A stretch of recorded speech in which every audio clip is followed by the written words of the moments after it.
That's a great song to lead into this new series we're kicking off today. How to Mess Up Your Life, 4 Easy Steps. Because I think for a lot of us in this room, probably not all of us, but for a lot of us, that song, the idea of surrendering all, giving all to God, is where we really want to be. But sometimes we find it a struggle to get to where we want to be. And life's kind of like that. You know, I've heard a lot of your stories, and all of us at times find ourselves in messes. And nobody really sets out in their life to cause a mess, to end up in a mess, but sometimes life gets messy and we just find ourselves there, and we ask ourselves that question, how did I get here? And sometimes when we kind of think about that, we kind of think, well, I got here because, the economy tanked, or my industry has changed, or, the teacher was too tough on me, they should have been easier on me, or if this happened differently or that happened differently. But a lot of times, if we're honest, when we ask ourselves that question, how did I get here? We discover it's because at some point, through some choices we made, through some turns in life we took, through some advice we heard that we thought was good but didn't really want to do it and ignored, through our own choices and decisions, we have found ourselves in a mess. So I'm going to do a little quick honesty as we begin this message series. How many of you ever found yourself in a mess, a pretty good-sized mess, because it was your fault? All right. Thanks for the honesty. If you didn't raise your hand, you're either lying or you haven't got there yet. But the reality is you cannot go through life without finding yourself in a mess, because sometimes it isn't your fault, but sometimes it is. And I'm guessing that in your life, and I've heard some of your stories, and making these big messes, and you kind of look back on it, someplace in that before you got to the really into that mess and kind of deep into it, somebody said something to you, somebody gave you some advice, somebody said, hey, Mike, you need to stop, hey, Mike, you need to slow down, hey, Mike, you need to think about this, hey, Mike, you need to turn the corner, turn and get back on a different direction, hey, Mike, before you go any farther, you need to stop. And you heard that advice, and you thought, you know what, they're right. But I'm not going to listen to it. Because there's something, and it's true for all of us, but it's more true for us as men than women, but I know it works for women, because I've offered great advice to some women in my life, and they've ignored it, and so I know it works for women. But for guys, there's this kind of thing that we all sort of have, and that is we don't really want to take anybody's advice. Because what would that look like? If Jerry offered me some advice and everybody knew that Jerry offered me some advice and I took Jerry's advice, it looked like I was just doing what Jerry wanted me to do. And as a guy, I can't stand for that. Even if I might agree with what Jerry says I ought to do or Crystal says I ought to do. There's just something. And here's the thing, I think it's true for all of us. We are resistive to advice. Especially as guys. Let's be honest, guys. Especially as guys. I mean, no guy wants to hear from his girlfriend the things he needs to do to fix up his apartment or get things more organized. No husband wants to hear from his wife for the umpteenth time about what needs to be fixed around the house. No guy, especially the older he gets, wants to hear from his mother, giving her wonderful advice to him. Just something in all of us that's sort of resistive. That's why sometimes as guys, we have a hard time coming to a place like this. If you're a couple and you leave some weeks ago, the female in the group will say, man, wasn't that really good today? And wasn't what the pastor said today, wasn't that wonderful?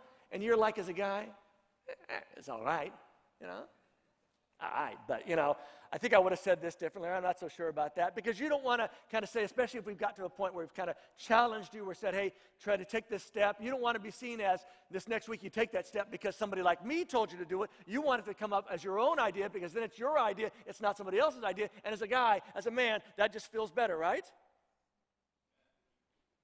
Thank you. And women, you need to understand this, because you sometimes wonder, why is it that I give such wonderful advice? Advice I know that he agrees with. And yet, he won't do anything about it. And the reason is very simple. We men are a proud bunch. Didn't say a smart bunch.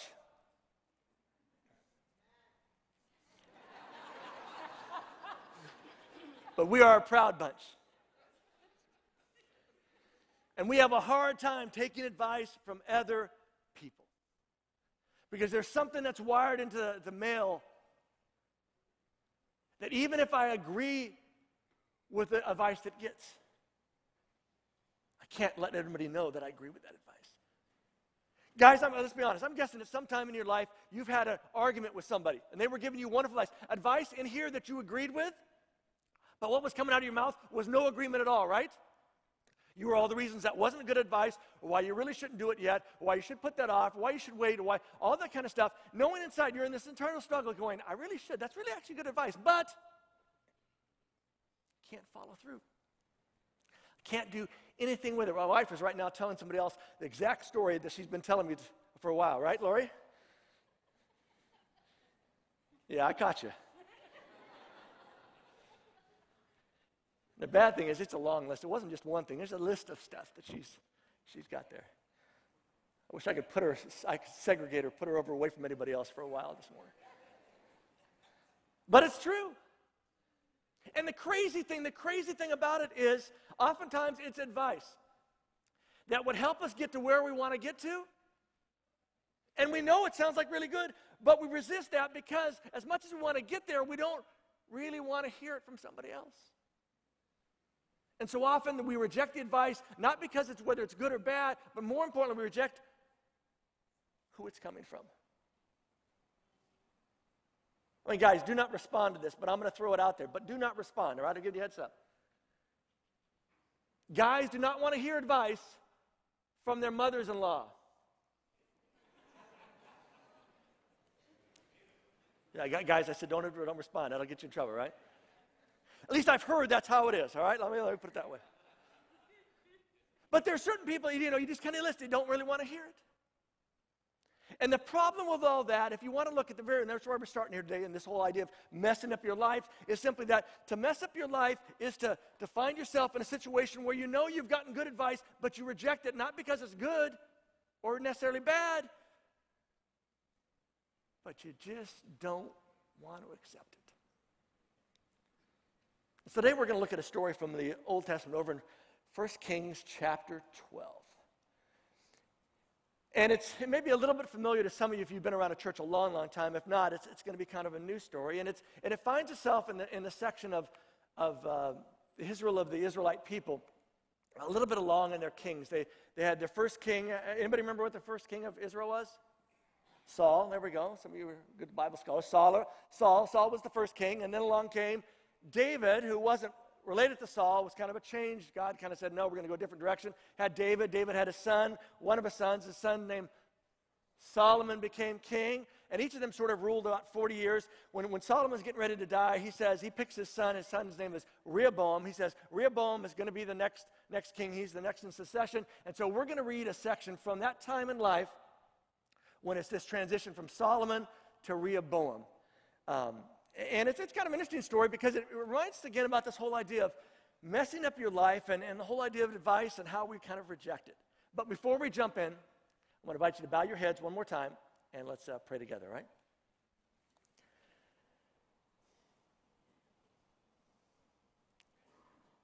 Father, I think at times you must wonder what's the matter with us.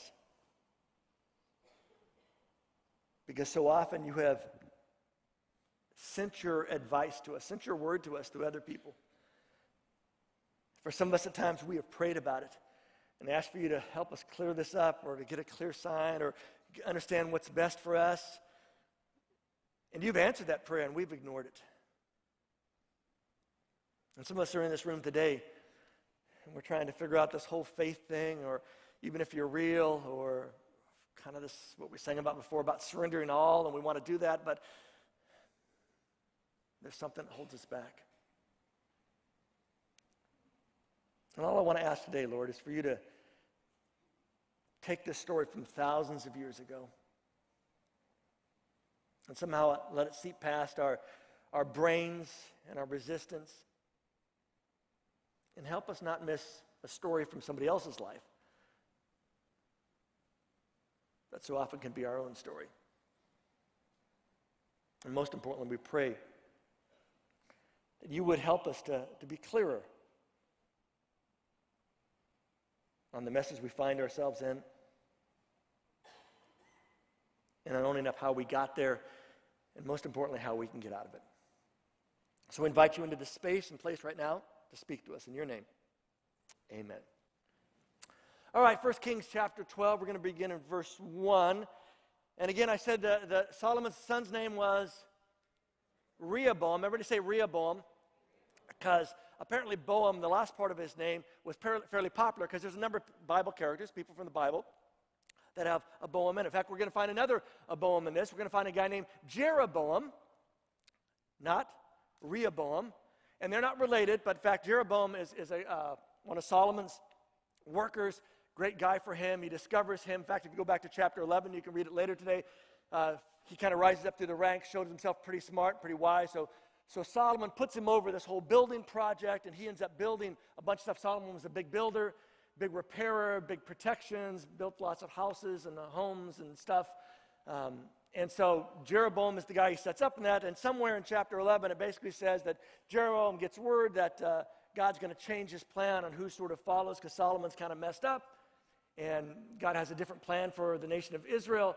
And somehow that word gets back to the king. The king decides he's going to kill Jeroboam. Jeroboam leaves and runs away to Egypt, because that's not a good thing to be known, that you're, maybe going to be the next king when the first king's still in place. And so that's kind of the setting where we're at. All right, any questions?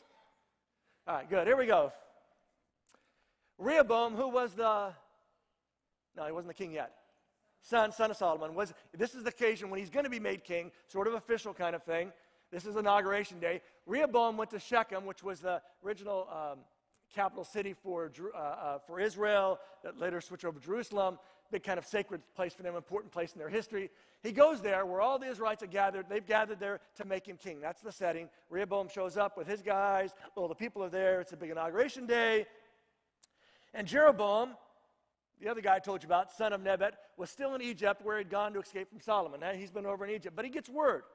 And it tells us here, he hears that Rehoboam is about to be made king when he was living in Egypt. And so the people there send word to him and say, hey, Solomon's dead now. He's out of the way, so I think it's safe for you to come back. And after the leaders sent for him, that is sent for Jeroboam, he comes back, and he and all the assembly, all the crowd of Israel went to Rehoboam, and they said to him these words. They got the king, they're ready for inauguration, and here's what the people say. Your father, Solomon, forced us to work, made our yoke very hard. Your dad was tough on us. Now, the thing we kind of forget is that, the old Middle East was different from even today's Middle East, but it was a place where, a way to keep your economy going was you put people to work.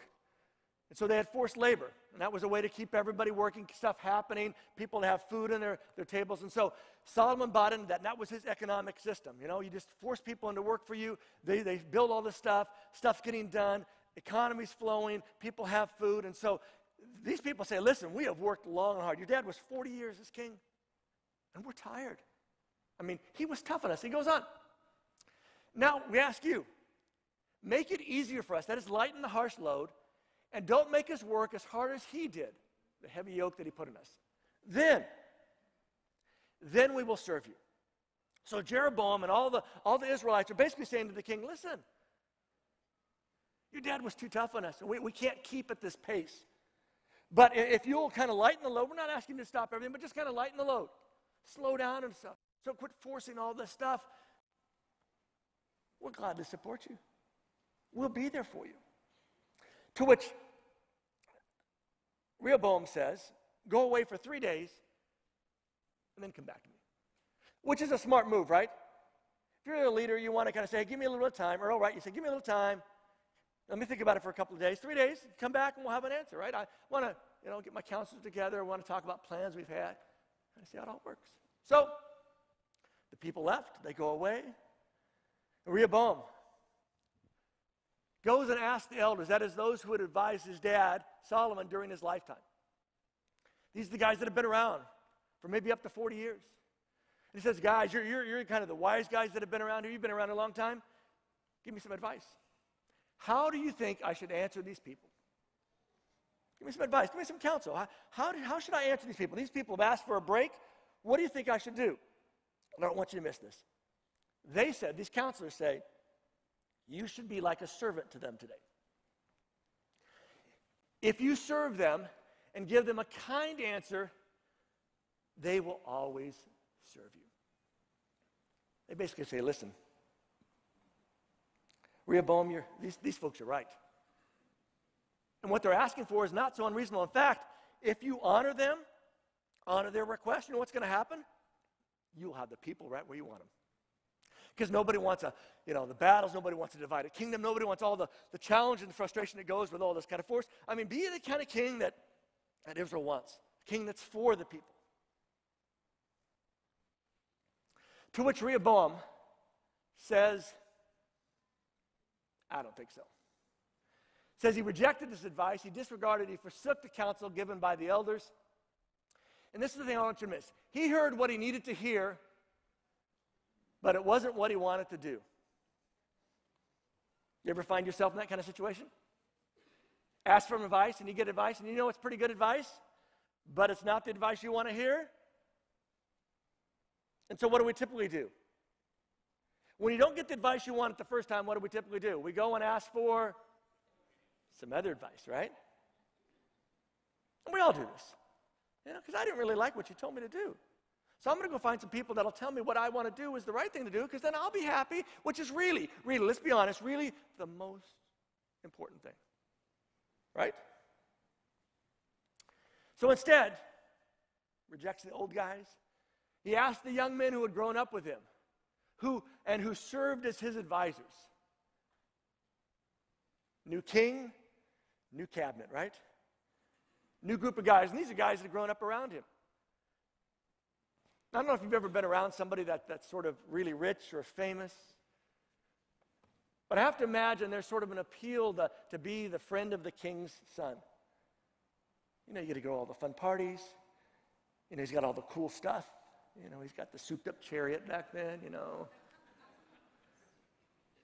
Didn't have jet skis, but maybe they got, a hippo that tows around somebody on a ski. I don't know what the thing was, but he's got to be the good, cool kid to hang around with, right?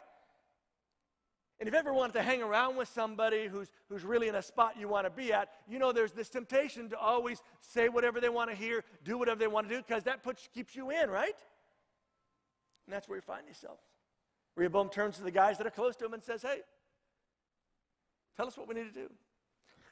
See, we generally end up where we don't want to be when we do just what we want to do. Let me say that again.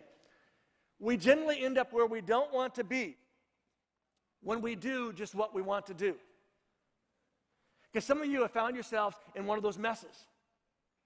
And if you look back on the course of your life and the decisions and the choices, the advice you heard and the advice you rejected, the stoplights, the warning signs that you ran through in order to get to where you're at, you would recognize that's really where you want it to be, but there's a reason we ended up there. And now you find yourself in a place that you really don't want to be. Ever find yourself in one of those places? A place where you really don't want to be? And when you ask yourself that question, how did I end up here? You know exactly how you ended up there. But if you're a person of faith or have had some faith as part of your life, there's probably something that kind of works around in your mind that says to you, I know I deserve to be in this place because of the choices and the decisions, the stuff I ignored. But I really shouldn't be in this place.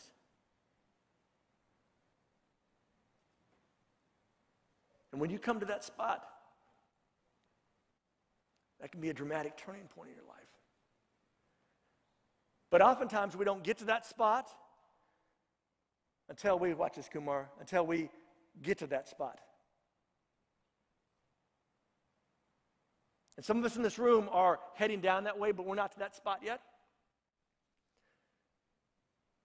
And some of you may find yourself, you're at that spot now. But often we don't get to that spot until we get to that spot. But when we get to that spot, then we're like, oh no, what a mess I've made. And it's not just the mess for me, it's the mess for so much in my life. And so often we can trace back to ending up in that spot, to ignoring advice here, warning signs here, directions in here. Things that we wouldn't have ended up, but that's not where we want it to be, not who we wanted to listen to. So Rehoboam listens to the young guys. In fact, they go on. I want you to notice what he says. The guys who had grown up with him, they answered him this way. These people said to you, your father forced us to work very hard, that is make our yoke heavy. Now make our work easier and lighter. And I have to imagine, these are a group of young guys. They all have probably little whiny voices. You know, all these people are whining at you, Jeroboam. You know, they're saying, you mean your dad made it so hard on us, right? Lighten our load. Dude, here's what you need to tell them. You should tell them, my little finger is thicker than my father's legs. Which we go, really? So? I mean, right? But you have to understand, this is old school sort of shade. This is throwing stuff on people, old school style. Because you have to understand, if you've traveled outside the U.S., you understand this. In a lot of places in this world, but especially almost the whole world back then, to be hungry was to be normal. Only the rich people went to bed with full stomachs. Everybody else went to bed hungry. They woke up hungry. They went through the day hungry because that's just how it was. And to be rich back then, well, you knew who was rich because they were the big people. Right? I just saw Fiddler on the Roof last weekend up in New York City on Broadway. Tevye has this great line. He's talking to God, right? If you haven't seen it, you ought to watch it. Great movie, great message. But he says to God at one point, oh, God, stuff's so tough. God, would you just kind of bless, give my wife double chins. Which we kind of go, what? But you have to understand, again, in poor situations, the idea of being overweight meant you had an abundance. And it was a sign of prosperity and wealth. It's not today. But back then it was. And so when he says, you tell these people, your little finger's bigger than your dad's legs, because your dad was a big dude. Everybody knew he was. And say, your little finger's thicker than him. That I don't really care. It's really about me. He goes on.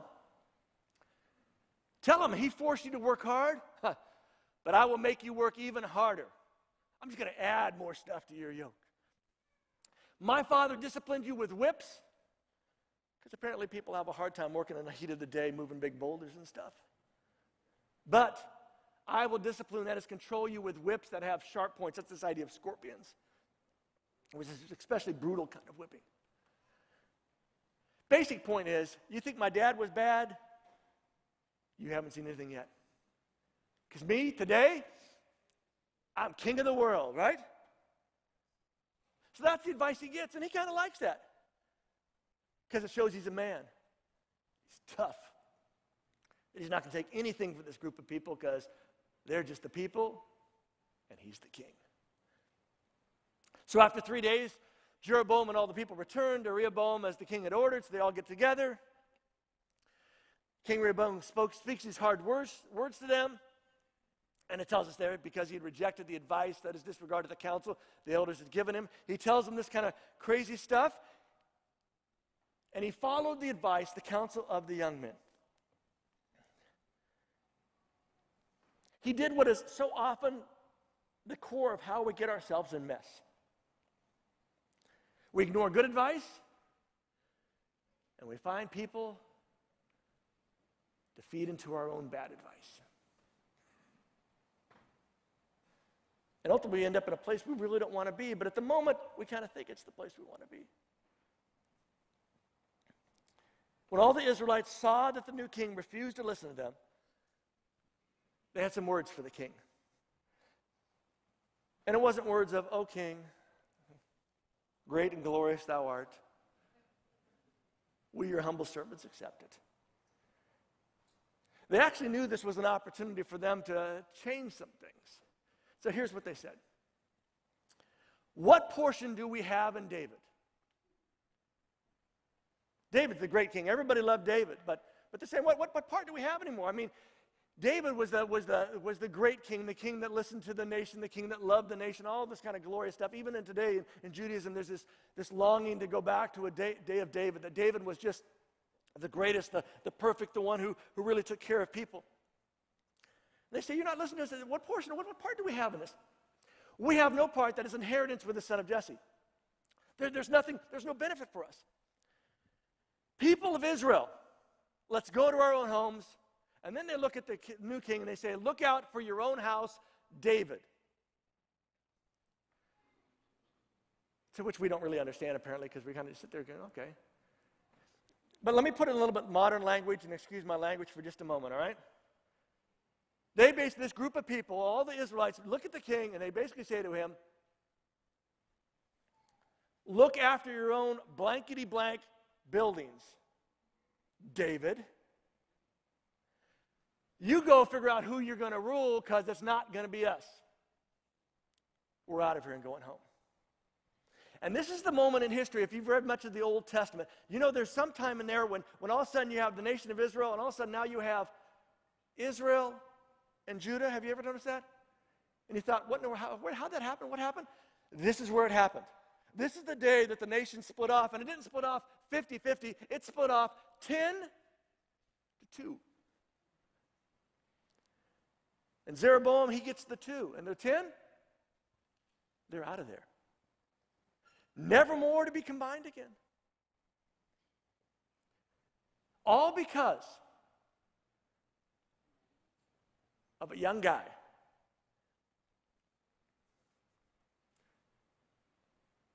who was on that course to messing up not just his life, but this whole nation.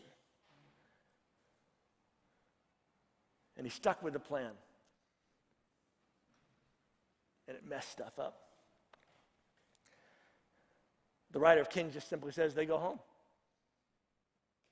They make their message and they walk away. And the king can't do anything about it. But Rehoboam still ruled over the Israelites who lived, those that lived in the towns of Judah. A handful of people. But apparently the young king still had great dreams. He still wanted to be like his dad, still wanted all this building. And so, though Jeroboam wasn't over all this building anymore, he hires a guy by the name of this guy up here. Adoniram. That sounds good. All right. His name. Adoniram was in charge of the forced labor, the labor force, all right? So he puts these people in. He says, okay, we're going to get back to building. We're going to do this kind of stuff. And I want you to notice what happens next. When Rehoboam sent him to the people of Israel, they stoned him to death. And I said, all right, we kind of told you. We were done with this hard work stuff. And you want us to move stones, so we moved a few stones for you, right?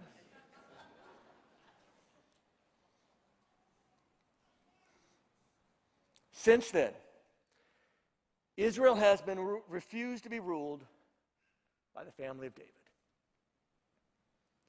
This great monarchy that was set up, this great plan that was set up, was ripped apart.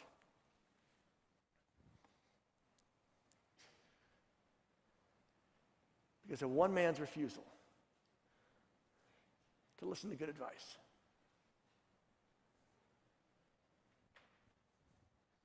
And I don't want to make this too hard on any of us, but let's face it, that's a story for some of us, isn't it?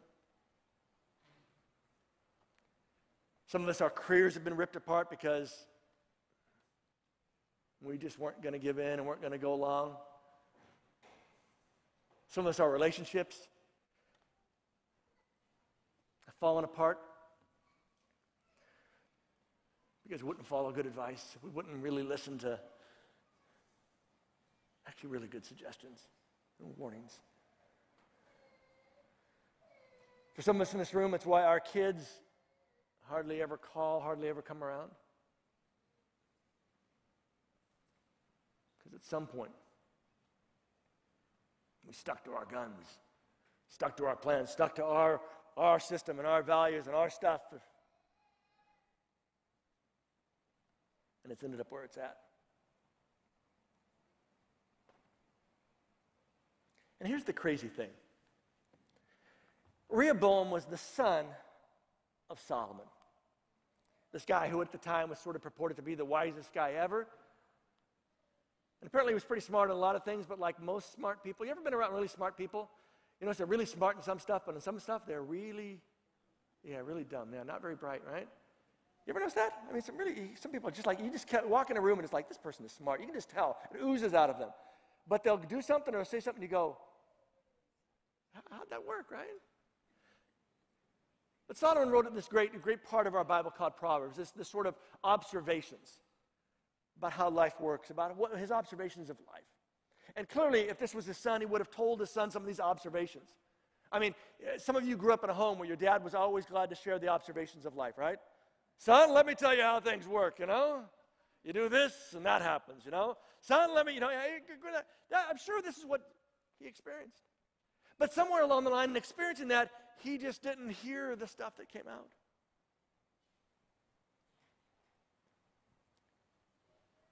And listen, none of us sets out in a life to mess it up. But at times life ends up being messed up. And if you find yourself in a spot where life right now is messed up, and you know it's not just simply messed up because of what she did, or he did, or they did, you know it's because of what I did, or what you did.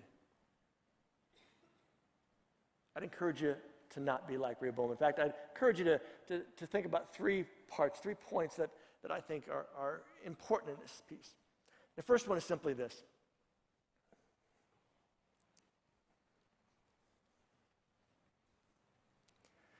See, because at some point Solomon made this great observation about life. It's found over in Proverbs 27, verse 6.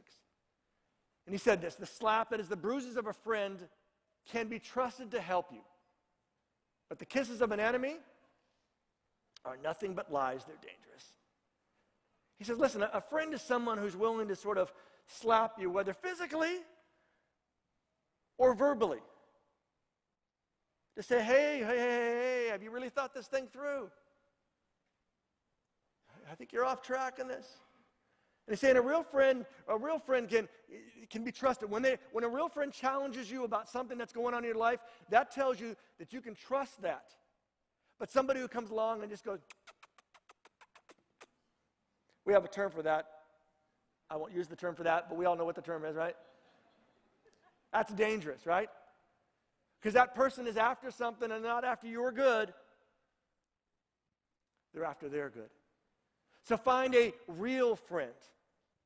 And a real friend, according to Solomon, and according to what Rehoboam would have heard from his dad, was a real friend is somebody who will tell you not what you want to hear, but what you need to hear. In fact, people who support your ideas because they want to be your friend aren't.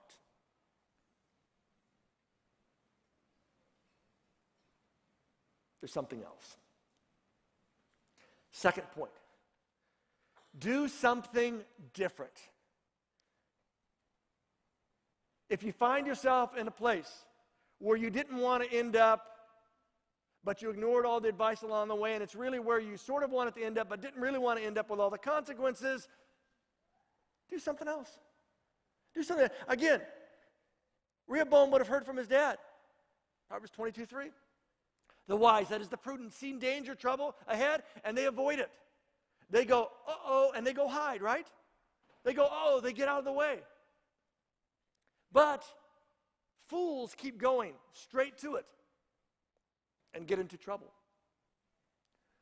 Fools are the one that when they're going through something and somebody says, have you thought this thing through? And they say, yep. And they say, do you see where this is going and how this is going to end? Yep. Is that where you want to end up? Nope. Are you going to stop? Nope. Well, what are you going to do when you get there? I'll whine, complain, and blame, you know? I mean, so that's a pretty good observation, isn't it? Smart people look ahead of danger, and when they see it, they get out of the way of danger. The not very bright one is the one that goes, up, up, up, up, I don't care. Because this is me. It's what I want to do. There's a statement, it's been attributed a lot to Tony Robbins. I don't think it's necessarily from him, but we'll get there in just a second. Listen, if you are not where you want to be, there is something you are doing wrong. I'll let that sink in for a moment, all right? If you are not where you want to be, there is something you are doing wrong. That's why you should do something different. Here's the statement attributed to Tony Robbins, though I think it predates him. If you do what you've always done, you will get what you've always got. And my question for you is simply this. Are you okay with that? Are you happy with that? And if you're not happy with getting what you've always gotten, maybe really it's time to do something differently. And the last point. Decide what's most important. Because my experience has been that when we hear this advice, good advice that we would agree with, at any other moment, any other time, except at this moment, who it's coming from or how it's coming to us, we need to ask ourselves the question, what's the most important thing I can do in this? What's the most important thing? Is it sort of my ego, my presence, I don't want to be looking like I'm just doing it because somebody else told me to do it, or is it really more important to get to where I say I want to get to by following the advice that I'm really getting? Because the reality is when you mess up, you don't just mess up. When you mess up, you don't just mess you up. Oh, it was kind of catchy. Yeah, I thought about that. All right. All right. Forgot I wrote that. All right. But it's true, isn't it? And some of you are living proof because you've been part of getting the other people that have gotten messed up. When somebody you care about, somebody you love, messes up, it's not just them, is it? And when you mess up, you don't just mess you up. It spreads out. Rehoboam's a prime example of that. His choices, his decision to ignore good advice and find people to tell him to do what he wanted to do anyways led to this tearing apart of this nation that had so much potential. It sort of changed the whole course of their history. But if you make the important important, everyone wins. You win. The people you care about wins. Your plans, your hopes, your dreams, your future wins.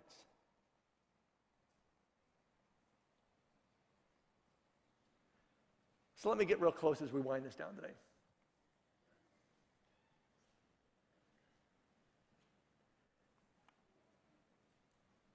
If you find yourself currently in this mess, a mess that at least 51% is of your own making, are you happy with that?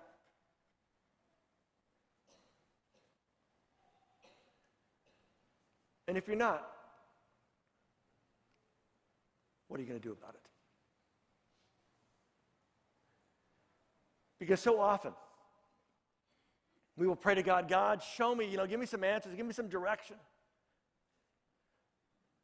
To which I think sometimes God goes, listen, I sent your girlfriend or your boyfriend or your husband or your wife. I sent your mom. I even sent your mother-in-law or father-in-law. And you don't seem to be listening. Oh, God, please speak to me. And he's got to be thinking, why would I speak to you? I've already been speaking to you. What more can I tell you than the advice that's come along? The warning signs, the people that care about you said, have you really thought this thing through? I mean, do you see what kind of damage? And you're kind of like, oh, you don't understand.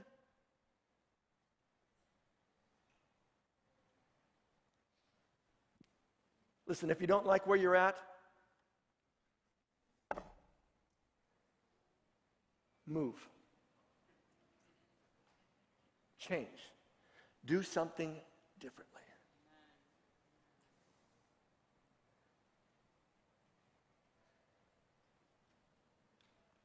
Because God loves you so much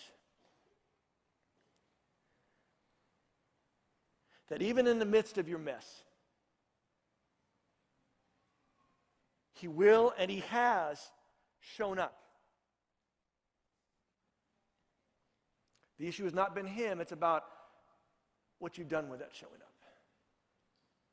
And today I would simply challenge you that if He has shown up, maybe it's time to respond to that showing up.